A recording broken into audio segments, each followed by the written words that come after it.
रविवार को मेरे पति का फोन आया था। फिर वही बातें जो रोज कहते हैं, मीना मैं तुम्हारे बिना नहीं रह सकता हूँ, मैं तुम्हारे साथ रहना चाहता हूँ। बेटे भूखी अपनी जिंदगी है, तुम अकेले गांव में रहती हो, मुझे अच्छा नहीं लगता है। मुझे आने दो अपने पास या तुम यहीं आ जाओ। मैंने बिना कुछ कहे फोन काट दिया। कान काटने से कहीं यादें थोड़े न बंद हो जाती हैं, बल्कि एकांत में यादें और ज्यादा आती हैं। बात रामपुर की है। जब मैं तीसरी बार गर्भवती थी, इन्हें किसी से बोलते सुना, बीवी अधिक परेशान करे तो उसे बिजी कर दो। 9 महीने उल्टियां करने में और 2 साल बच्चे पालने में इनकी वह हंसी मैं आज तक नहीं भूल पाई। पर एक बात जो और भी पहले की है, तब शादी नई नई हुई थी, इनकी पीजी की पढ़ाई चल रही थी, तो मैं भी अपनी छुट्टियों के बीच मेडिकल कॉलेज के हॉस्टल में जाकर रहती थी। उनके साथ नई शादी हुई थी, इनकी बड़ी याद आया करती थी। तब अपनी और इनकी पढ़ाई दुश्मन सी लगती थी। कभी कभी इनके दोस्तों के हंसी मजाक मुझे कुछ बताते हुए से प्रतीत होते, फिर मैंने इनको अपनी महिला दोस्तों से भी बड़ी ही अटपटी से बातें करते देखा। कभी किसी से तो कभी किसी और से। मैं सोचती कि शायद मेडिकल कॉलेज में लड़के लड़कियां आपस में इसी तरह से रहते होंगे। मैं दिमाग को झटकने की कोशिश करती और नई शादीशुदा जिंदगी को अच्छे से जीने की कोशिश करती। गर्मी की अपनी छुट्टियों में मैं फिर इनके हॉस्टल में थी। कमरे में इनके दोस्त आते जाते रहते थे। मुझे इनकी महिला दोस्तों से नजदीकियां अब बुरी लगने लगी थी। बातचीत के दौरान मेरे सामने ही इनका उन्हें यहाँ वहाँ छू लेना, अजीब से मजाक कर लेना मुझे गलत लगता। यह अलग बात थी कि ये मुझसे भी सबके सामने ही वैसे ही प्यार जता देते। फिर भी मुझे यह सब बिल्कुल भी अच्छा नहीं लगता था। धीरे धीरे मुझे इनकी प्लेबॉय टाइप छवि समझ आने लगी थी। दबी छिपी जबान से इनके ही कुछ दोस्तों ने इनकी रासलीलाओं का सूत्र मुझे थमा दिया। मैं अवाक सी जड़वत जिंदगी के इस रूप को देखकर बहुत डर गई। उम्र में मैं इनसे 8 साल छोटी ही थी, ज्यादा झगड़ नहीं पाई। उन्हीं दिनों पहले बच्चे के होने की आहट सुनाई दी थी। इनकी तो पढ़ाई ही चल रही थी। मेरी देखभाल और बढ़ते खर्चों के कारण मुझे सास ससुर के पास गांव जाना पड़ गया। बेटे के जन्म के कुछ महीनों में इनकी नौकरी लग गई। गृहस्थी शुरू हुई। ब्लॉक में पोसेटक थी। एक दिन मेरे घर मेरी एक सहेली आई थी जो मेरे बेटे को देखने आई थी, लेकिन जाते समय उसका पैर फिसल गया और उसे काफी चोट लग गई थी। तो उसे ले मैं इनके ब्लॉक हॉस्पिटल पहुंची तो देखा कि ये नर्सों के बीच किशन कन्हैया बने कुछ अजीब ही अवस्था में हैं। मन वितृष्णा से भर गया। धीरे धीरे इनकी प्राइवेट प्रैक्टिस जमकर चलने लगी। घर में ऐशो आराम बढ़ने लगे। इनका व्यवहार मेरे प्रति हमेशा बढ़िया ही रहता, पर पता नहीं क्यों मैं इनके बिंदासपन को स्वीकार नहीं कर पा रही थी। तभी एक लोकल मैगजीन में इनके किसी लेडी डॉक्टर के साथ के चटपटे किस्से सुर्खियां बन गए। यह वह दौर था जब मैं तीसरी बार मां बनने वाली थी। पैसा कितना ताकतवर है, मैं देख रही थी। घर परिवार समाज में ये एक सम्मानीय भूमिका में रहते थे। मेरी निर्लिप्तता बढ़ती जा रही थी। अपने प्रति मैं बिल्कुल लापरवाह हो गई थी। 3 छोटे बच्चे और इनकी रंगरेलियों के किस्सों ने मुझे जीवन से बेजार कर दिया था। घर में पैसों की बरसात हो रही थी।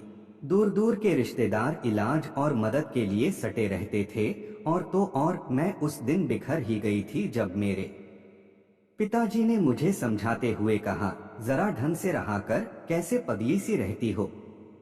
तेरे इसी व्यवहार रहन सहन के चलते जमाई बाबू उस डॉक्टरनी की तरफ आकर्षित रहते हैं। मैंने पिताजी को बुलाया था इस घर से अपनी रिहाई हेतु, पर डॉक्टर जमाई ने नोटों की गड्डी से उनकी सारी जिम्मेदारियों के साथ उनका जमीर भी खरीद लिया था। बच्चे बड़े हो रहे थे। पहले बीच बीच में मैं अपना आक्रोश निकालती भी थी, लड़ती झगड़ती भी थी, पर जाने क्यों अब बिल्कुल सरेंडर मुद्रा में आ गई थी। बच्चों को अपना सर्वश्रेष्ठ वक्त देना मेरा मकसद हो गया। मैंने बच्चों की परवरिश में इनकी किसी भी हरकत को अब तवज्जो देना ही छोड़ दिया। एक दिन घर पर अकेली थी, देखा ये बड़े बड़े पैकेट्स लिए घर में दाखिल हुए, बड़ा लाड जताते हुए 6 साड़ियाँ मुझे दी। साड़ियाँ ले मैं उठने लगी तो देखा और पैकेट्स हैं। सोचा बच्चों के लिए कुछ होगा, खोला तो देखा ठीक वैसी ही साड़ियाँ हैं जो इन्होंने मुझे दी थी। मीना छोड़ो, वे तुम्हारी नहीं हैं। इनके होठों पर एक कुटिल मुस्कान थी, जाने क्यों इनका यह दुस्साहस बर्दाश्त नहीं हुआ। मैंने सभी साड़ियों को समेटा और आंगन में बैठकर आग लगा दी। इन्हें लगा मैं आत्मदाह करने जा रही हूँ, खींचकर मुझे हटाया।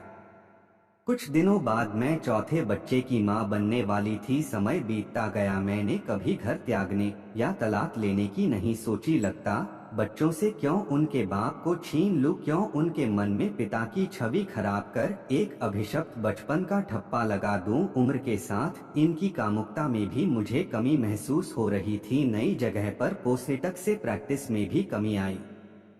ये पति भले ही अच्छे नहीं बन पाए, लेकिन एक पिता अच्छे साबित हुए। खूब अच्छे से चारों बच्चों को पढ़ाया और सभी अपने क्षेत्र में सर्वश्रेष्ठ मुकाम पर पहुँचे। हर बच्चे की आत्मनिर्भरता मुझे अपनी रिहाई की तरफ बढ़ा रही थी। देख रही थी कि इनकी निर्भरता मुझ पर बढ़ती जा रही थी। वक्त के साथ अब ये तरह तरह की बीमारियों से ग्रस्त रहने लगे थे। मैं बिल्कुल निर्लिप्त रहती, तटस्थ हो इन्हें रात भर खांसते कराहते सुनती। जाने क्यों मेरी सारी मानवता इनको कष्ट में देख सुसुप्त अवस्था में चली जाती। मेरी उदासीनता देख ये तबीयत बिगड़ती महसूस होने पर अपने ही हॉस्पिटल में भर्ती हो जाते। एक बार हॉस्पिटल में ही इन्हें हृदयाघात महसूस हुआ तो वहीं एक मरीज को हटा खुद बेड पर लेट गए। मुझे खबर मिली पर मैंने जाना जरूरी नहीं समझा। मैं क्या करती, डॉक्टर सतो थे ही वहां। दिल्ली में रहने वाला बेटा आकर इन्हें अपने साथ आदर सहित ले गया, पर सब आश्चर्यचकित हो गए जब मैंने साथ जाने से इनकार कर दिया। सच बरसों बाद लगा कि मैंने सांस ली है। मेरी जिम्मेदारियां पूरी हो चली थीं, इनके प्रति मैं अपनी कोई जवाबदेही नहीं समझती थी। खबर मिली कि ये ठीक होने को हैं और लौटने को बेचैन हैं। मुझे लगा कि गले में कुछ फंस गया। फिर उसी दिन मैंने गांव का टिकट कराया। मुझे इनके आने से पहले घर से निकलना था। घर की चाबी शहर के दूसरे छोर पर रहने वाली बेटी को सौंप दी। बच्चे और रिश्तेदार सब मुझे गलत ही समझते होंगे, पर अब मैंने सोचना परवाह करना छोड़ दिया है। यहाँ गांव में सुकून और एकांत ही मेरे साथी हैं। इनका फोन आता रहता है, साथ रहने के लिए मिन्नतें करते हैं, बोलते हैं अंजू तुम लड़ो झगड़ो पर यूं चुप नहीं रहो। जाने क्यों अब इनसे कुछ कहने सुनने की इच्छा ही नहीं होती। जिंदगी मानो गले की फांस बन गई थी, अब इस फांस से मुक्त होना चाहती हूँ। ममता ने बेड़ियां डाल रखी थीं, सो कुछ देर हो गई पर अब दोबारा इस फांस में अपनी सांस नहीं डालूंगी। आशा करता हूँ आपको ये कहानी पसंद आई होगी। अगर आई है तो वीडियो को लाइक और अपने दोस्तों के साथ शेयर करें। ऐसी और कहानियाँ पढ़ने के लिए हमारे चैनल को सब्सक्राइब जरूर करें और साथ ही नोटिफिकेशन बेल को जरूर दबाएं ताकि अगली कहानी सबसे पहले आपके पास पहुँचे। धन्यवाद।